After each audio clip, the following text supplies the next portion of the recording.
Hey my little raggities, what is up? How are y'all doing? If you're new here, I'm Raina Swan and welcome to my channel. Do a little browsing. Don't make me do all the hard work by telling you what I do over here. Go look. Use your eyes. God gave you eyes. Use your eyes, okay?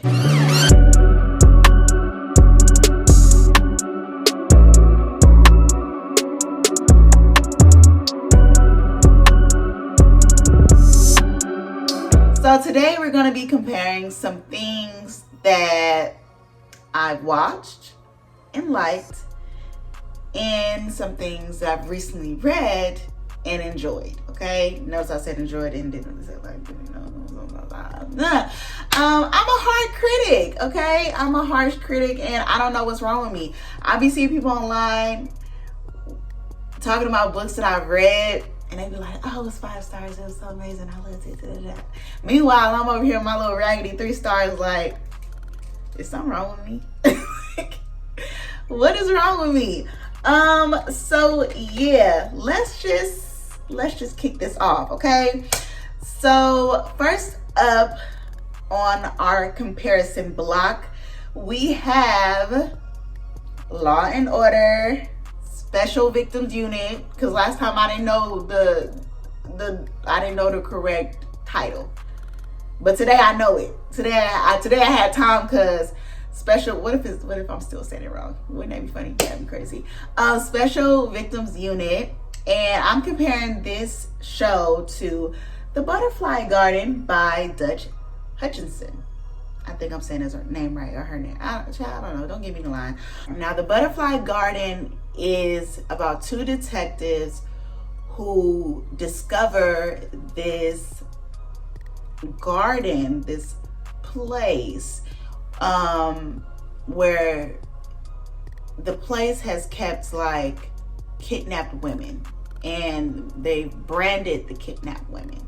And the overseer of the garden is the gardener, and basically he just does whatever he wants to do with the women that he's kidnapped. So these detectives, they made the drop. They got the girls, and one of the survivors, her name is Maya, she's sitting down to interview them, and they're realizing like she's like the leader of the pack, like, so they're trying to figure out like what was going on, girl. Tell us something. What can you tell us about, what was going on there? So she's basically giving them her, her point of view of the things that she witnessed and how she came to be at the Butterfly Garden, and just all the twisted and sick things that went on that led up to them being rescued. And some people will go into this really, really enjoying it. For those who like dark and twisty novels, and so a lot of people will go into this feeling really disturbed because a lot of things do take place. So a lot of things do take place that is kind of like eerie and sick. So, I don't know. I'm not going to tell you guys my rating. You guys can go follow me on Goodreads or something. I don't know. But I did enjoy The Butterfly Garden, and it is a part of a series. So there's 4 books in this series, and I don't really know if I'm going to read the next one. I think the next one is like the Rose Garden or something, the Dandelion Field or something. I don't know. But I'm clearly lying. I know I'm lying, but I really don't know the title. But just for me saying that, I know I'm not telling the truth. But it is a 4-book series, and I don't know if I'm gonna get to them because I know it's gonna be on some Law and Order shit. So if you like Law and Order, check out The Butterfly Garden. No, specifically the Special Victims Unit. I have to be clear. Okay, check the triggers. If you like that show, check out The Butterfly Garden. It's giving interrogation room. Okay, the whole time, interrogation room. Okay, so next up we have Sleep Tight by J.H. McCurt. I enjoyed this. Okay, so this was a soft DNF for last month, and then I picked it back up this month because I was doing my whole TBR graveyard, raising them from the dead type thing. Okay, so I brought it back, and when I actually sat down and calmed my brain down and was actually paying attention to what was going on, I was like, this is not bad. This is actually kind of good. I like it. I'm enjoying it. And it was so crazy reading it, but also at the same time watching the new show Grotesque on FX. I don't know if you guys are into stuff like that. Some people don't like all that stuff because it gives very demonic, I will say that. But if you're into those type of like American Horror Story shows, and I think you would like Grotesque. And if you can stomach shows like that, and you have read Sleep Tight and you really like Sleep Tight, I think you would really enjoy Grotesque, because it's kind of like a similar theme. You have the female detective, and she's on the case, and she's trying to figure out like, why are all these sinister things happening around this town, and who's responsible. And you know, there's some drinking involved. I think homegirl, she's an alcoholic, okay? So it's like similar themes, you know? And I was like, oh my goodness. And it was so crazy how much it was how much the book and the show is alike, because at some point I was like throughout the day thinking about like the show or the book, and I couldn't really remember if it was the show that I was thinking about or the book. It was weird because I'm like, wait a minute, am I thinking about the show, or did that happen in the book? I don't know, but they're like eerily the same.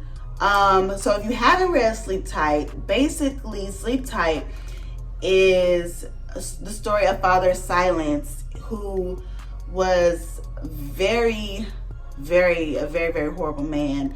He would, you know, kidnap kids and keep them in this little area and whatever. He gets caught, he goes to jail, he is sentenced to death, and then the next day after he's sentenced to death and he is executed, the detective, he dies, he ends up dead. And the daughter of the dead detective, she's now, you know, a detective herself, or I think child, and she's trying to figure out like, why is it seeming like this is happening all over again, you know? And when I first said I was going to read this book, and I talked about this book earlier on my channel, I was under the impression that the woman who was a detective was a kid when her father was dead. I had no idea the lady was grown when her daddy ended up dead. I was wrong, and that's why I gotta start reading the synopsis before I just start telling y'all what the books be about, because half time I don't really be knowing what I be talking about. I just be saying what I think the book's gonna be about, but I don't really be going off the synopsis sometimes. So if I be just saying stuff and you be like, Randy, that's not what the book is about, just roll with it, okay?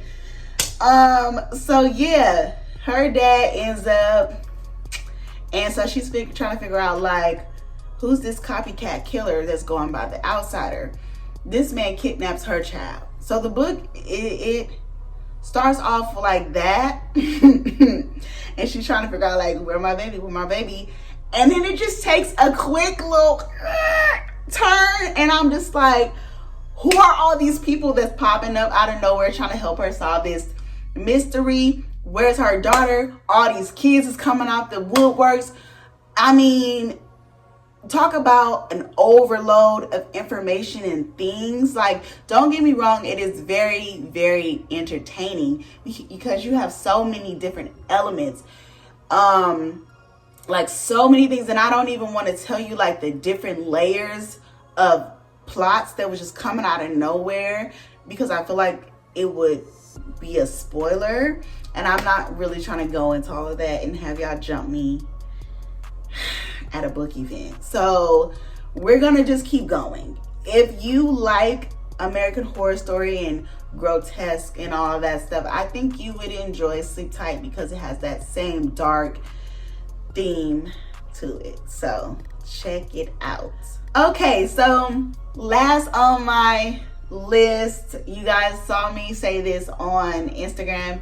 If you are following me, you watch my stories. If you don't follow me, then I don't know what you're doing with your free time. I really don't. Not following me. So yeah, I talked about Within the Shadows, and I compared it to A Thin Line Between Love and Hate. Now, this was my nostalgic read for the month, but I'm not going to do a nostalgic video because I feel like nobody's read this book. So it's like new to everybody. And how I do my nostalgic videos, if you're new here, it is a spoiler video. I just talk about the book from A to B to C all the way to Z. I just tell you the whole book, and we cackle and we talk about it, and it just brings back memories, and we have a good time in the comments. Yeah, but I feel like nobody has read this, and I can see why. Brandon has a way of writing his male characters to be very dense. Okay, so Within the Shadows, like I said, it's like a thin line between love and hate. You have a fatal attraction situation going on. The main character, Andrew, he is an author. We saw this theme before in The Landlord. And he could not control his urges for the life of him. And we saw that in Bad Influence, another one of Brandon's books. Now, I'm like, you wrote this in 2004. You still recycling themes and things and cities, you know? So I'm like, this is my 3.5 because I DNF'd another one of his books. Book of yours, and I'm seeing the same themes, you know? So I'm gonna keep reading his work to see like what his other books is like, because I hear Nana is good, Scary good. But yeah, basically Andrew is down bad for this girl named Mika, and within 24 hours Mika becomes a fatal attraction. He don't want nothing to do with her, but he is so like in a trance with the way she looks, y'all. He's just dodging all the red flags. Like, he is just like, sir, it's just coochie. Like, it's not that serious. Like, sir, get it together. And people was warning this man left and right. That chick is crazy. And he just was like, y'all, 24 hours. And the lady made you just, oh, I can't even say it because I don't want to spoil it. If you plan to read it, you're going to be like, really, Andrew? Really? So if you've seen A Thin Line Between Love and Hate, you know how the story goes. You know how it ends. And I promise you, you know how people be writing like a reimagined version of Peter Pan, a reimagined version of Cinderella, a reimagined version of Princess. Like, I felt like it was a reimagined version of A Thin Line Between Love and Hate, because everything that happened in that movie, I kid you not, happened in Within the Shadows, but they added a little supernatural effect to it. So it had a little extra little creepiness to it. And then like the outcome, of course, was different from the movie, but it was just like, I'ma just chalk it to the fact that it was 2004 and this was the beginning stages. Because it's like, ain't no way. When did The Line Between Love and Hate come out? Like 1997 or 99 or something like that? And you just spent the block like a couple years later and came out with this book. Like, you definitely, as a black man, saw A Thin Line Between Love and Hate. And there's no way. Because this is the same, y'all. And if you really enjoyed it, read the book and just tell me what you think. And I'm not gonna count Brandon out though, because I feel like there's a lot of potential there. But he has to stop writing his characters, these men's is in this book. He has to stop making them so dumb. He has to. I'm like, do you hate your own kind, sir? Why are you doing this? Every book, the man is chasing cat. It's dumb. I don't know. At least Andrew was successful in this book. Andrew had his own coins, but Andrew just didn't amount to a pile of llama beans. Like,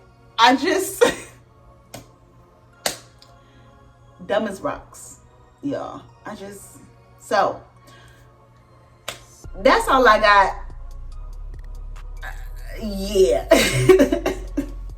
Like I said, you guys, make sure you're following me on Instagram and TikTok. I'll be over there too. Them hoes over there, they a little funny acting though. Like, I had to go off on them over there on TikTok. Like, y'all don't really fool me for real.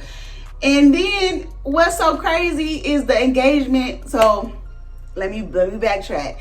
On TikTok, I'll post a video of me doing a book recommendation or a book mail, whatever. The views, okay, we be in like the little 200 range, 300, whatever, with 8 likes. Then I make a video like, I don't know what you hoes want from me. Y'all really fool me for real, Y'all not engaging with my content, like. And then that video got more engagement. I'm like, how y'all engaging with the rant and not engaging with the actual content? So I was getting frustrated, so frustrated, because I'm like, I'm just about to delete TikTok because y'all, they only really fool me over there if I'm making voiceover videos. So like, if you go to my shorts, some of the shorts that I post over there be from TikTok and vice versa or whatever sometimes. But that's what they want to see over there. They just want to see me talking over somebody else's audio. And them videos do well most of the time. So I'm just like, y'all don't want real creation over here. Y'all don't really fool with me over here. Y'all don't. That's my little rant for today. Anyways, make sure you're having a good day, and I will talk to you guys later. Stay hydrated, hug yourself, take care of yourself. All right, bye.